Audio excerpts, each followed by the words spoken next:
Okay, good morning everybody. It is Monday the 27th of October. This is AI with Kyle. I'm going to be running through the latest AI news and updates of the day, as well as answering questions from the live audience joining us on TikTok, X and YouTube. Tomorrow I am on the move. I'm going to be going on holiday for the rest of the week, but I should be resuming the lives on Wednesday, Thursday, Friday, depending on how good the internet is where I'm going to be. I'm going to be in a remote cottage though, so not sure yet. We will find out, and I will send out an update based on that. But I'm doing the news today and hopefully for the rest of the week, but not tomorrow because I'm going to be traveling. So what have we got today? It was a relatively quiet weekend in terms of artificial intelligence news. Sometimes it is just go, go, go, go, go. But today, this particular weekend, was pretty quiet, which is great. So I wanted to use this as an opportunity to look at a study, actually a pair of studies that the BBC has been part of or has worked on and is now covering. So I think these are quite important studies, but not without flaws. And there's one big part that I'd like to point out which kind of undercuts the whole purpose of them. But let's have a look. So the largest study of its kind shows AI assistants misrepresent news content 45% of the time, regardless of the language or territory. Terrifying. That's a scary headline. And we can all agree that is not what we want to hear. We want to see AI assistants that can actually give us factual information. And if it's 45% of the time, that is a mad level of inaccuracy. So this is the headline that's going around. This was published late last week, talking about this 45%. And I've seen people already saying, oh, AI is wrong 50% of the time. It's like, what? Hang on, that's not quite what they're saying. But as with all these things, people just read the headline and they ignore absolutely everything else. So there are a couple of studies. I've got them up on screen on YouTube. If you're on TikTok, you won't be able to see them, but I'll read them out. You'll be able to get them. I'll put them in the newsletter tomorrow as well. I'll give you the direct link so you can go straight to them. There are two reports, so it's a little bit confusing. There's one called The News Integrity in AI Assistance, which came out October 2025, and another called Audience Use and Perceptions of AI Assistance for News, which also came out in October 2025. One is with Ipsos and the other is with the EBU, which is the European Broadcasting Union. So they've both come out. So the BBC is involved in a lot of this research, trying to work out how people are using AI for news and if they are trusting that content. And they are trusting that content, even when they probably shouldn't. I agree with the BBC on this one. So there's a couple of headline pieces of data here. So key findings: 45% of all AI answers had at least one significant issue. Pretty scary. 31% of responses showed serious sourcing problems, missing, misleading, or incorrect attributions. 20% contained major accuracy issues, including hallucinated details and outdated information. That's pretty bad. Gemini performed worse with significant issues in 76% of responses. That's Gemini, Google Gemini, more than double the other assistants, largely due to its poor sourcing performance. That's interesting because Gemini is behind AI overviews. So that's going to be where a lot of people are going to be getting their updates directly from Google. So if you went on and Googled, gosh, I don't know, Japanese election, for example, they just had an election last week. If you Googled that, it might give you a summary at the top of Google, and that's going to be based on Gemini. So if that's 76% of those responses have significant issues, that's a problem, a huge problem.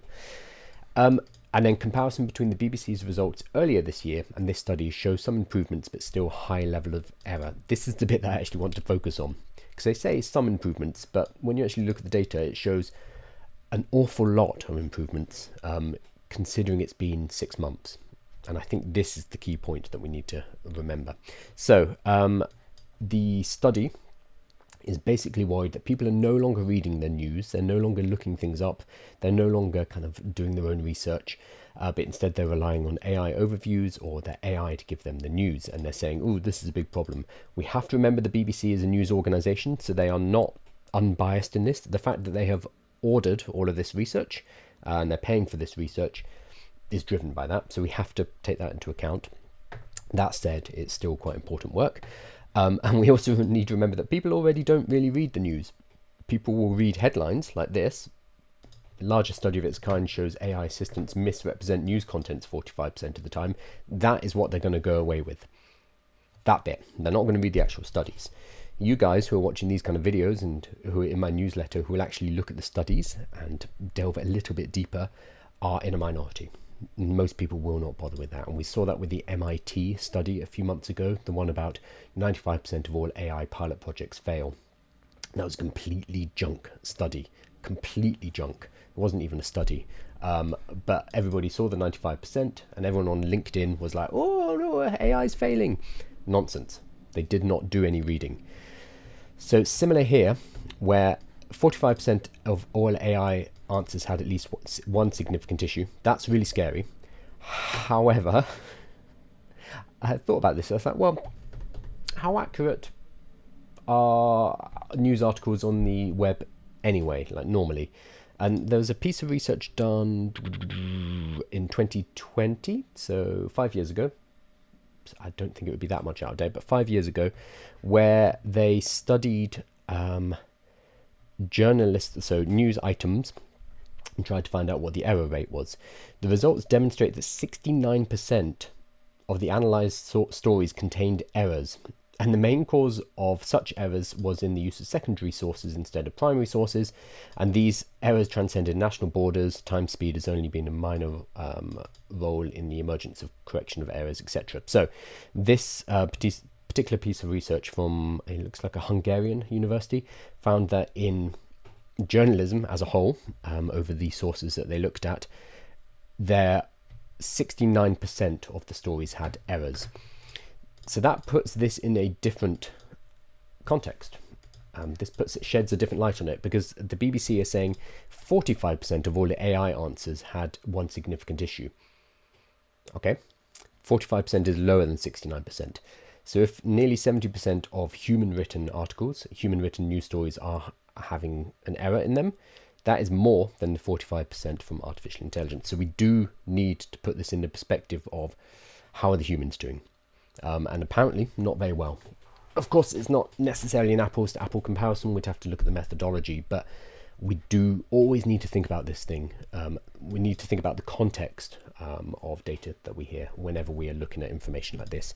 The other really big thing that I wanted to pull out was, so the BBC mentioned, oh, we did another study, I think it was back in February this year. So they've said, okay, let's look at how the data has improved. So I commend them for this. This is very, this is the right thing for them to do. They have a whole section which is how have assistants improved, comparing the 2 rounds of BBC research. So they did a study, I think it was February. Should be able to find it. It was a couple of months ago. And then they've redone the same study, or roughly the same study, and they wanted to see if there's any change. So 6 months apart. So 2 rounds of research focus on the same assistants 6 months apart. Can we compare the results to see if the assistants are improving? Yes, it's the basic answer. So overall, there are signs that the quality of assistant responses have improved.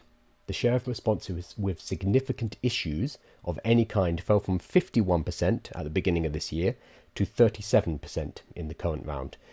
So that is a decrease of what? That's 15% roughly in 6 months. This is what we need to remember when we are talking about artificial intelligence. It is not a standing target. It is moving all of the time. And anything that we say about AI 6 months ago will not be relevant 6 months from now.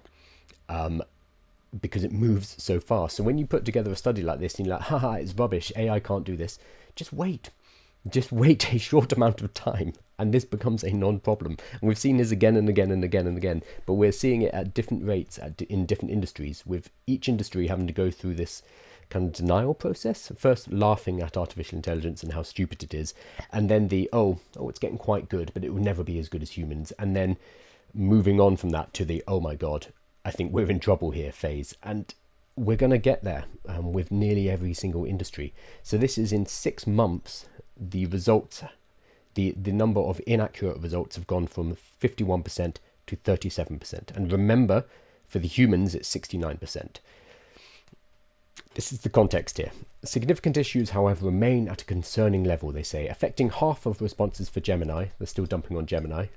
Sorry, Google. And around one-third of responses. Oh, one-third of responses, 33% for ChatGPT, Perplexity, and Copilot. So Gemini is pulling up the average. That's interesting. Accuracy showed a small improvement overall from 31% last time to 25% this time. That's not an improvement. I think they've written that wrong in this study. I think they've got that wrong. Anyway, sourcing remains the sharpest divide between the assistants, and Gemini still has the highest percentage of significant issues, broadly the same at 47% as issues. By contrast, the other assistants all improved to the 10 to 15% range. Okay, so improvement is a decrease in error rate here. So what I wanted to flag up though, well, one, overall in 6 months the AI assistants have got much better. So 6 months from now they'll be even better. A year from now they'll be even better. So we don't need to worry about this for so long. The other thing I wanted to flag up is what models they were using. So obviously back in February GPT-5 was not out, so they're using 4.0. I have problems with 4.0. I don't think it's a very accurate model, so that's already an issue. So back in, here we go, in February, they used the enterprise version of 4.0, the pro version of Copilot, which would have been 4.0 as well, Gemini standard, and it says it doesn't specify the model, which is strange because you can choose the model in Gemini, and then Perplexity Pro default. I'm assuming that's the, oh god, what's the name of the Perplexity model? Sonar? Yeah, Sonar, rather than ChatGPT, but you can set Perplexity Pro to use ChatGPT. And then this response generation in May, June 2025, they used the free version of all the models. So that already shows kind of an improvement. Previously, you had to pay for the top models, 4.0 and whatever else they were using. Now those models are free. So consumer free version of 4.0, the default of Copilot, the consumer / free version of, oh, they used Gemini 2.5 Flash. Well, that's why they had problems. Okay, solve that for them. They need to use Pro. And then Perplexity, they use the default, and it says again, no options available, which I'm not sure if that's the case because you can choose. Oh no, they're using a free Perplexity, so that's true. It will use Sonar. So one thing here, they're not using GPT-5. They're also not, and this is mega important, they're not using the deep research modes. They're not using the thinking modes. So of course they're going to get sourcing errors. I looked at the other report that they did, and it had a screenshot of like the sources they were being given. So here's one about who could use the assisted dying law, and it's given two sources, two BBC articles here, for example, and it's saying, oh, it's full of errors, and it pulled from these two sources. When I do research now with something like Claude, and I put it into deep thinking mode, and I set it to think for longer, the last time I did this was last week. I got a report, it gave me 600 sources. 600. This is a solved problem now, but the BBC are still looking at inaccurate versions. In their defense, most people are using the free versions of these models. They're not using deep thinking. They are using 4.0 or now 5. So if people in the public are using these models, they are going to be getting accurate results. But again, these things are becoming standard. So 5 is now the free standard, and you can now have access to deep research. You can have access to think longer in the free models. And as we progress, more and more features get filtered down into the free level. And if you are smart, and if you are using AI properly, and this is important, people need training, you are going to turn on deep research when you need accuracy. If you're looking for something and you want a good answer, you'll turn on deep research. That has not been taken into account here at all. So I think it's really great that we have this kind of research, but it is very much a snapshot of where we are right now, using free models, not using deep thinking, not using deep research, not using the latest model, and kind of ignoring the fact that in just 6 months we have come a very long way, and we will continue to do so. So this is a snapshot of right now, which I think is entirely irrelevant when we look at this picture from a year from now, 2 years from now, 5 years from now, 10 years from now, this is a completely solved problem. So looking at this number, it's going to stoke up fear, and it's going to stoke up, oh, we can't trust the AI, but it does not take into account that it is progressing so fast, and it is already more accurate than human journalists. So I wanted to cover this because I know this 45% is going to be popping up, and I wanted to give a little bit more context about it, so that you don't just accept it when somebody gives you that number. I'm going to hop over to some questions. Paint Mixing says it would help if they understood how to use the tools before they do the report. Yeah. So in their defense, most people will be using the free model. So I kind of get their methodology there. But I agree, they're not using the tool to the best of its ability, and using things like Gemini 2.5 Flash and then saying, oh, Gemini is really inaccurate. It's like, well, you're using Flash. Yeah, Flash is rubbish. It's for speed. It's meant to be for speed. That's why it's called Flash. You need to use Pro. So yeah, they're not using the tools right, but then again, a lot of the public will not be using them right as well. So it's kind of fair. But as these models become more available, as the best versions of these models filter down into the free plan, and we see that happen again and again, the best versions start in paid and then they filter down, this becomes a non-problem entirely. What's your thoughts on what a post-AGI world looks like? Whew, that's a big one. What are your thoughts on what a post-AGI world looks like? Well, I agree that, I think it's Geoffrey Hinton who talks about this, as soon as we have AGI, we'll basically have ASI very shortly. So there's going to be a slow increase towards AGI, artificial general intelligence. Once we work that out, then the AGI can take over and work out the rest of the steps to get to ASI. So if we do hit AGI, we will hit ASI shortly afterwards. That's when it gets a bit messy. So I think AGI, if we can hold it at AGI, it's probably great, because we're going to be able to use artificial general intelligence to solve a lot of the big problems in this world. Alongside us as humans and human researchers, we'll be able to tackle some big issues, diseases, climate change, etc. The main issue with AGI, as far as I see it, is that the AGI will accelerate us towards ASI, which is going to be artificial superintelligence, which again is quite a science fiction dream at the moment.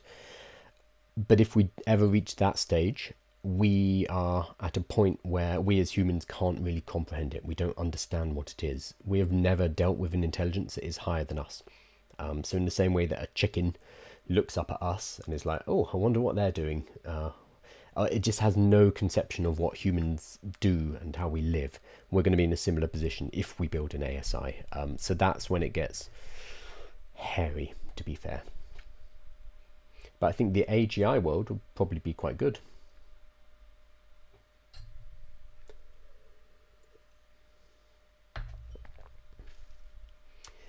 Paint Mixing says the quality of source even in news brands is often not accurate. Yeah, so much news right now is just regurgitated press releases. So even when I'm filtering through the news every morning, a lot of it's just press releases, which are then repeated verbatim by the news organizations, because the news organizations need a constant flow of content, basically to keep their websites going so they can continue to get clicks. And companies, organizations, etc. will put out press releases, which will then get rewritten for a website. A huge amount of it is just that. Obviously, there is investigative reporting, but it's a tiny percentage. Okay. Did you see Hinton talking about maternal instinct in ASI as a way for safety? No, I haven't. As in building in a maternal instinct to look after us. Interesting. He's an interesting guy. His work is amazing. The stuff he did previously. But now, I don't know. I think he loves the limelight. He loves being kind of carted out in front of audiences to be the AI godfather. So he says a lot of stuff, and a lot of it's good, but a lot of it is nonsense, I think. But when you say a lot, there's obviously going to be some good stuff, some bad stuff. Lots of broke people. Yeah, I think AGI, I mean, the utopian version of this is we kind of use it to create general abundance, and we set up things like universal basic income. But humans are not very good at looking after each other, unfortunately. So I think more likely there's going to be a huge amount of disruption, a huge amount of joblessness, poverty, war, famine. I think that is the more likely mid-term possibility, until we kind of work out where to go from there. And I think because when humanity as a whole isn't very good at grappling with big problems, and we're not very good at unilaterally getting together to deal with anything, we're good at fighting each other but not very good at cooperating on a global basis. I think because of that, it's going to be messy. There will be a messy middle.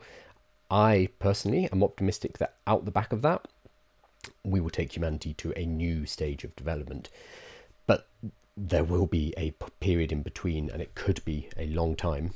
It could be decades, it could be hundreds of years even, where it's going to be extremely messy. And unfortunately, that's what we're heading towards right now. I think in the longer term, we have to go there, and that's where we're going. And it's a good thing. It's just we might have 50 years, 100 years where it's going to be unpleasant.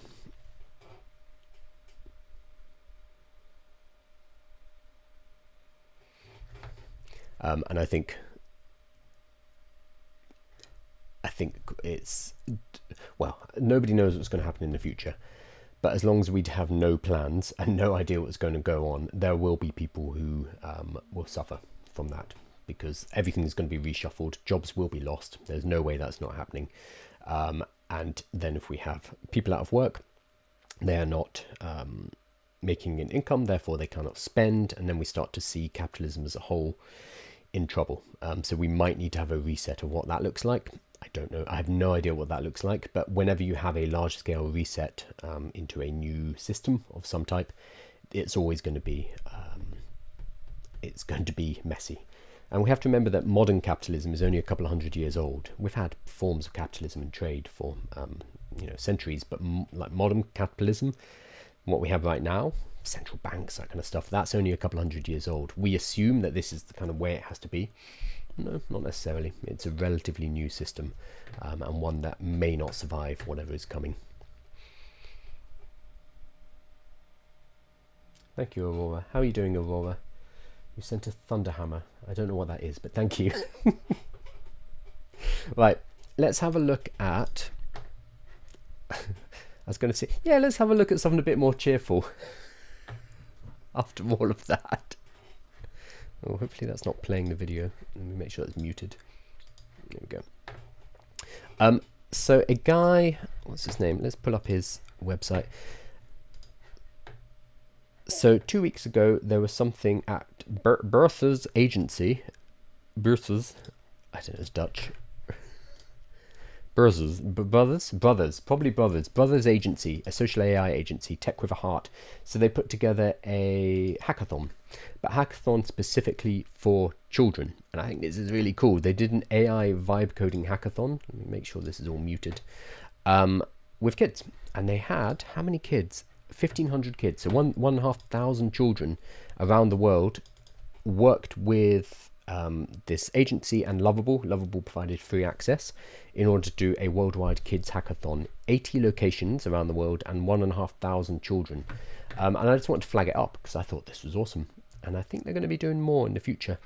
So it was Lovable, Rosebud AI. Oh, you can partner up so you can give them access to your tool and they'll give it to the kids to work with. Oh man, this is awesome. Maybe I should help organise one in London. This would be great.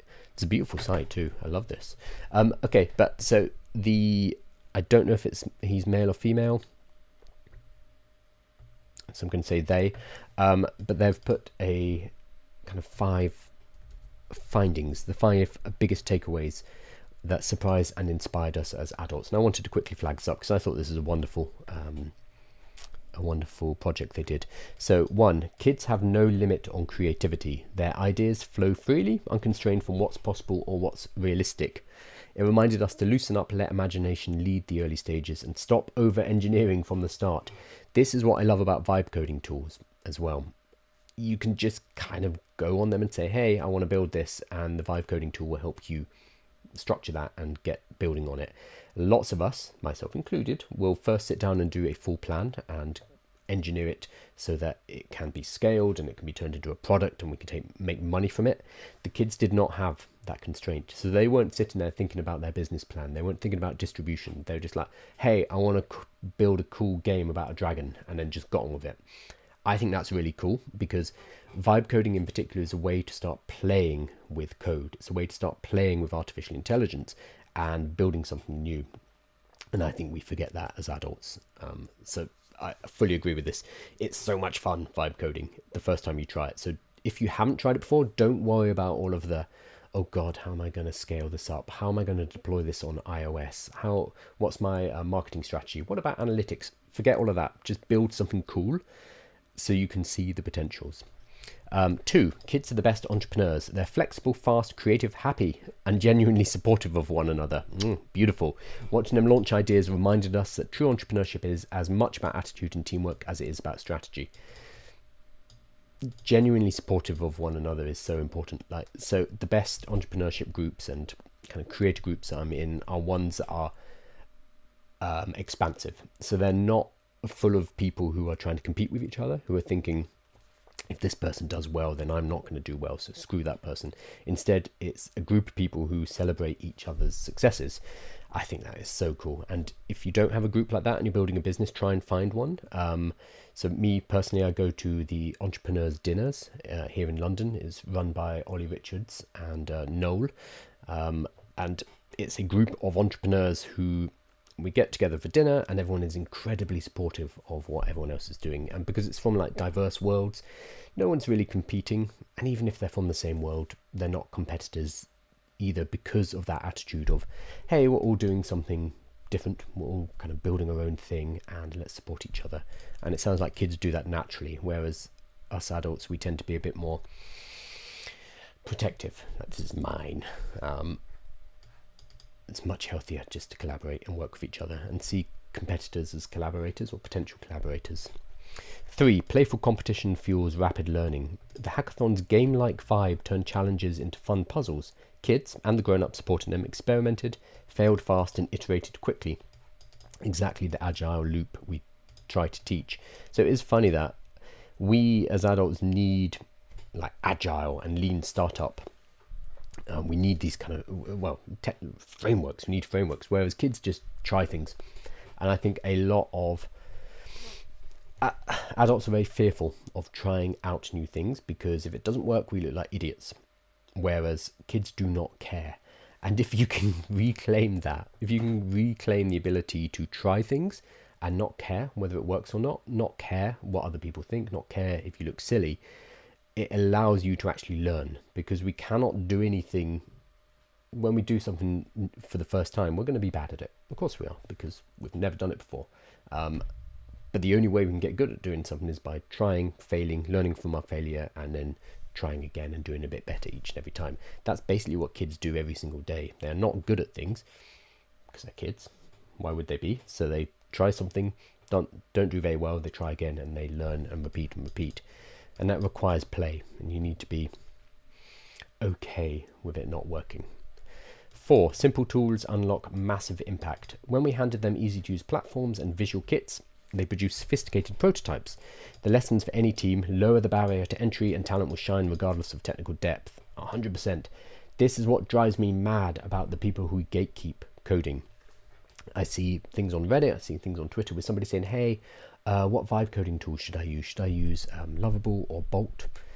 And instead of people saying, it doesn't really matter, just play around and start, they will go into chat and be like, wow, you could learn to code. You should learn to code if you want to actually build production level software. It's like, no, piss off. We need this barrier to entry lowered so people can play around. Once they've played around and realize, oh, this is cool, I can make software, I can make useful things, I can make fun things, then yeah, sure, they'll want to learn to code. They'll want to pick up the technical things. They'll want to work out how to deploy on Vercel and GitHub and how to use the command line and stuff like that. And then maybe learn some Python, whatever it is. But they can learn that later. Once they have been allowed in, they've had some fun, and they've decided, oh yeah, this is something I want to commit my time to. And vibe coding tools are that's exactly what they do. They're a gateway drug to building, to being able to code. Will you be able to build a B2B enterprise level SaaS? No, you will not, but you can do that later. That's fine. First, you need to start and have fun. 5, mentorship works both ways. While we guided logistics and technical details, we also learned fresh problem framing techniques and new ways to explain complex concepts simply. Very cool. A true two-way knowledge exchange enriches everyone involved. I think explaining concepts simply is so important, especially in the world of AI. And this is what I always say to you guys, people who are watching these kind of videos, is there is a huge opportunity for you as somebody who works in an industry. Let's say you are, let's say you work in education, you're a teacher, or you work in admin or in operations or marketing. Because you have that real world experience and you are paying attention to what's going on in artificial intelligence, that puts you in a really good position where you can basically interface between the two worlds. You can become the person who talks to your industry about artificial intelligence, why it's important, what people should be using it for, what people should not be using it for, and keep them up to date. For example, I'm actually building something right now, which I'll release in a couple of weeks, which is specifically about this and helping you work out how to do that in your particular industry, and then all the different ways that you can monetize it from there as well, because it's an incredibly powerful position to be in. And a lot of that comes from being able to explain artificial intelligence to people using their language, using their metaphors. I actually built a tool. If you go to aiwithkyle.com, and at the bottom, view all tools, I built something called an industry AI translator, which allows you to tailor explanations and create metaphors and lists of frequently asked questions, etc., for different industries. You can put in your own industry. So I've got financial services, manufacturing, agriculture, blah, blah, blah. Or you can type your own one in because it uses AI. And then it will give you a gigantic report showing you how you can become a translator for your particular industry, how you can explain complicated subjects in simple terms. So I thought this was wonderful. Definitely check it out. It's called Kids AI Coding. And it looks like they're still doing some more. So they had a worldwide hackathon a couple of weeks ago. I don't know when the next one's going to be, but if you have kids, I'd highly recommend having a look at this. Or if you kind of work in a school or with kids, maybe you could set up a local version yourself. I'm just looking. Oh, I don't. London does not have one. Okay, I'm hoping that somebody watching this will go ahead and help create the London one. I think that's, well, one, a really cool thing to do, and also a great opportunity as well to work with companies like Lovable and Brothers, the social agency. So go and check it out. It's kidsAIcoding.com. I wanted to give some positive news after dumping on the BBC for 10 minutes. Sorry about that. Awesome. Hopping over to some questions. Hey Layla, how are you?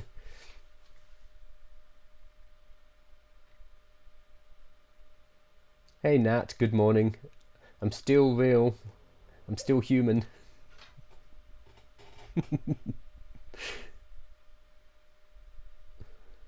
But good morning anyway, Nat.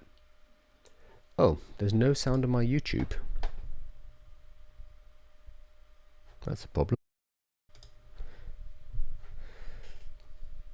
Is there no sound on YouTube? Well, that's going to be a nightmare if that's true for my editor. Well, I won't be able to edit anything. It seems to be okay on my side, but I can't tell. Oh wait, no, I've got a local version. I'm sorry, if you're on YouTube and you're watching and it's got no sound, I'm sorry about that. How annoying. This is always an issue because I'm streaming in so many places. Something always goes wrong. I do not wish it on anybody. I'm sorry about that, Layla. Would you be open to giving your thoughts on my tool? Yeah, of course. Have you built something? If you give me the URL, I'll go and have a look at it. Let's have a look at this. Yeah. So an OpenAI employee on Twitter, given their own personal views, talked about how decision making happens at OpenAI, and I thought it was quite enlightening. So it's a guy called Aidan McLaughlin, and he's responding to a tweet which was, fortunately, OpenAI employees have now had ample time to update their previous lines of thinking from "we aren't an advertising company, I'm here for the vision of AGI" to "actually advertising is good, especially when paired with short form video and erotica. Let me explain." So this is a criticism of the fact that initially OpenAI and Sam Altman were all about, okay, we're taking humanity to AGI, we're going to shepherd in the next stage of humanity, and now they've released Sora 2. So, okay, how does this help us get to AI? And now they're talking about releasing erotica, so not safe for work content, in December. They're talking about inside of ChatGPT once the age gating goes up. Personally, I feel that was Sam Altman being a bit spiteful against the age gating, which has been pushed through by a Californian bill. So you're going to have to give age verification to use ChatGPT. So it felt a bit to me like he was like, okay, fine, if you're going to force us to do this, and we're going to get horny inside. That's what it felt like. I don't know if they're actually going to add erotica, but we will see. But OpenAI, a guy at OpenAI, so this is a non-official statement, basically came forward and said, you're thinking of this as a conspiracy where everything is, planned. It is not that. So he says, I think your error here is thinking Sora and adult content are some leadership master plan that Sam Altman sat down with accountants and signed and said, it's time to break glass for emergence revenue. No. I know the exact people who pushed for Sora. They're artists who worked against organizational headwinds to democratize movie creation. Something they love dearly. I know the exact person who pushed for adult content. They're a professional athlete, free-spirited, one of the most socially thoughtful people I know, who just really believes in creative freedom. There are passionate individuals who pushed against all odds for what you think are top-down decisions. We are not a monocultural culture, and I love that. So, I mean, he's, I think, overemphasizing the point, saying that Sora is actually pushed by somebody who wants democratized movie creation. It's like, okay, calm down a bit. But I think the point here is very valid. We tend to look at these companies and the thing coming out of them, and we think that it's all part of a large master plan. No. These are large companies with hundreds, if not thousands, of employees who are all off working on their own things. Google is a great example of this. I've been working with Google, a couple of different Google teams, on different vibe coding projects that they're launching. So there's AI Studio Build, and then there's Opal, and then there's some other ones. So I saw a list the other day, and Google has like 6 or 7 vibe coding tools, because Google is just splitting off teams and saying, go on, I'll go and work with what you want, then bring back what you've created, and we'll see where it fits in with the overall strategy. Companies of this size work in that kind of way, where it is not all going to be masterminded from the top, because they don't know what's going to work. So they have lots of little teams doing their own thing, and then when the results start to bubble to the surface, it's up to the leadership to decide where that fits into the overall strategy. Yeah, sure, they'll set these teams off and give them some vague objectives, but this is not Sam Altman with his fingers in every single pie saying, okay, now we're going to do Sora, now we're going to do erotica, etc. It's going to be a bit of both. It's going to be push and pull. It's going to be coming from the top, it's going to be coming from the bottom, and they're going to work something out in the middle. It is not a grand conspiracy, and I think that is the main takeaway here. It's not Sam Altman doing absolutely everything within OpenAI, but it is thousands of people, smart people, engineers, who are building, and then the company deciding what direction they go based on the results of those builds, as well as the top-down overall strategy. Let's see if I've got that URL. Thank you, Jason. It's recursive. Oh, it's recursive systems. Is that your URL? Recursive system.systems. Oh, here you go. VSM mapper by recursive systems. Sign in or create an account. I don't know what VSM is, so I probably won't be very good at looking at this. Oh, this kind of VSM. Okay, I do know what VSM is. I don't know enough about VSM, I should say, to be able to tell whether it's useful. I do know what it is, but I don't know. So it needs to sign up as well. So I will sign up off stream, have a look at it, and then if you're on stream Wednesday, because I'm not doing one tomorrow, if you hop on, I'll be able to give some thoughts. But I'll have a look at it. But I will say I don't know enough about VSM systems to be able to tell properly. If anybody does know about VSM, then have a look at this tool. It's at recursive.systems. Gunther, have you got like a feedback form inside of your tool? Because if you have one and then people come to your tool, you'll be able to collect some information from them as well. Is a VSM thinking tool quite niche?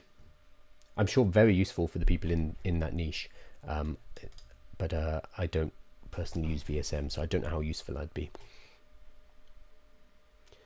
What is the best place to market an app and get feedback?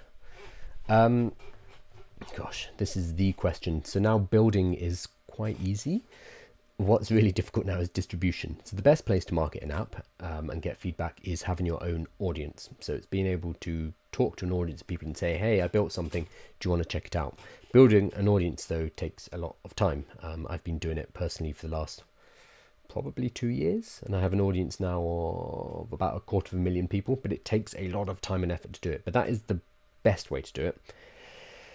However, that's not very helpful if you don't have an audience yet and you don't want to wait for 2 years. So there are two other main ways to do it. You either borrow an audience. So you're going to find people in your particular niche, in your area, and you're going to work with them. And you're going to borrow their audience in some way in order to get eyes on your application.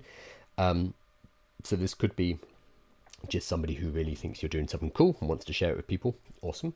It could be you approach people and say, hey, I've built this tool, and I will give you a cut of revenue. So that's going to be affiliates. That's going to be referral marketing. It could be somebody that you approach and say, I built something. I think you have exactly the right audience to be able to take this to. So let's do a deal. I'm going to give you 20% of the company. You're going to help me with the marketing, for example. So I'm seeing a lot more equity deals like that, with distribution partners providing distribution and then the product partner providing the product and then working together. So these are all different ways to borrow an audience. And then the last main bucket is to buy an audience. So that is advertising primarily. It's going on Meta ads, it's going on Google ads and running ads in order to get your first users. So that's kind of the three buckets. You build an audience, you borrow an audience, or you buy an audience. Everything pretty much slots into that, and which one you use depends on what assets you have. So if you have an audience already, do that. Your audience is an asset. If you have capital, if you have cash, then advertise. Generally you'd want to raise money and use that for those first advertising to get the ball rolling. And if you do not have an audience and you do not have capital, cash, then you'd want to borrow an audience. You need to go and find partners that you can work with who do have access to an audience, and that allows you to pay them, but based on revenue, that realized revenue, rather than having to pay up front like you do in advertising. So those are kind of the three methods, and it depends what assets you have going in. So there's no one answer. Gunther, I'll DM you the feedback form. Awesome. Yes. And yeah, if you add it to the site, just at the bottom right, it just makes it easier for people to give feedback, you know. Cool. I wanted to do one more little story about these. It's kind of cool. Well, is it? So Amazon's delivery glasses. Let me make sure this is muted. Amazon delivery glasses, the newest innovation designed to enhance the delivery experience. This is an Amazon press release, funnily enough. AI-powered sensing capabilities and computer vision technology display real-time navigation and delivery instructions. I'm going to have to do that one again. AI-powered sensing capabilities and computer vision technology display real-time navigation and delivery instructions so drivers can rely less on their phones and more on their surroundings.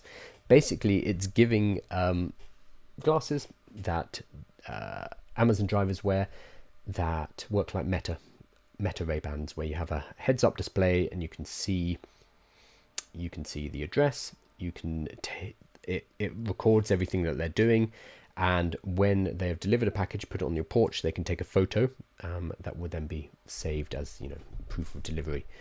So they're building these augmented reality glasses.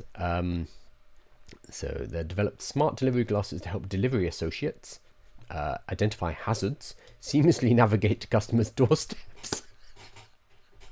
Sorry, and improve customer deliveries. This is the kind of technology we have in fighter pilot, you know, helmets, the heads-up display, so you can launch laser-guided missiles and stuff like that. And they're using the same kind of language. It's going to allow them to identify hazards, seamlessly navigate to customers' doorsteps. Fine, it's very cute. So I think we're going to be seeing a lot more technology like this. One thing that I'm sure they're not going to mention, there's no way they're going to mention, but the big thing for this is it also allows Amazon to monitor their delivery associates 24/7. So as long as they're working and wearing these glasses, Amazon is monitoring and in control of their movements. So if that delivery associate stops for a cigarette, they will know. If that person, you know, has a chat with somebody and that pushes into their schedule, then Amazon will know. This is also a control device. This is not just about making sure our packages are delivered more safely. This is about logistics. This is about cutting down costs of delivery and increasing the margin of Amazon's business. I don't fault them for it. It's a very clever way to do it, but we need to be open-eyed about what this is, as well as just a cool new technology.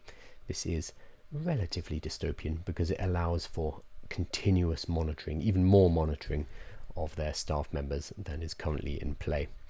So yeah, it's going to be even more difficult to take a bathroom break if you work for Amazon because you're wearing these stupid glasses.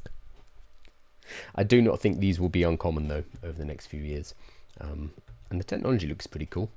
What I really love is, if anyone's played Fallout 4 in particular, or Fallout 3, this green that they've used is very reminiscent of Fallout, which I find cool, even if it is a bit dystopian. Great distraction while driving, Yen. Then yeah, that is a good point. How does that work in terms of driving if you've got this map up in your face all the time? I suppose arguably it's better than looking at a telephone, which is what a lot of people do. Although they must have GPS in their trucks, right? But yes, potentially it's a distraction. Awesome. So I think that's most of my news. What are the other ones? That's all the news really. So I'm going on holiday tomorrow. Whenever I go on holiday, this is always when something big drops. It's sod's law. So I imagine we'll see Gemini 3 this week, just because I'm going away. It happened once. Was it GPT 4 or 4.0? I was literally taxiing down a runway on my way somewhere and got a notification like, oh, OpenAI have released the new ChatGPT. It's like, son of a... It's fine. I'm going to go on holiday and there will be some news and we will live. I'm going to try to be doing the lives on Wednesday, Thursday, Friday, but it is internet dependent. So if I'm not around, that's why. Because I do need a bit of a break, because I've been burning the candle at both ends. If you are not subscribed to the newsletter, please make sure you are, because you'll get written summaries of everything that's being covered. I'll also give you all of the links. Like today, we covered a number of BBC funded research studies, and I've got the direct links for you so you can get straight into them, because otherwise they're a little bit fiddly to find. So it's going to be the best places in the newsletter. You get a written summary plus all of the links to the resources. Also, make sure you're subscribed on YouTube. I think we're about to hit 8,000 subscribers. Yep, we should hit 8,000 in the next couple of days. My slow push towards 10,000 subscribers, which feels real all of a sudden, which hopefully we'll hit before the end of the year. But yes, please make sure you're subscribed over on YouTube as well. And if you're watching on TikTok, I would say it's much better on YouTube, because you can see my screen. It's in 4K, 60 frames per second, all of that good stuff. So make sure you're subscribed. Thank you so much, everybody. I will not be here tomorrow, but I will hopefully be back at the end of the week, or sorry, Wednesday onward. But yeah, have a great day and see you soon.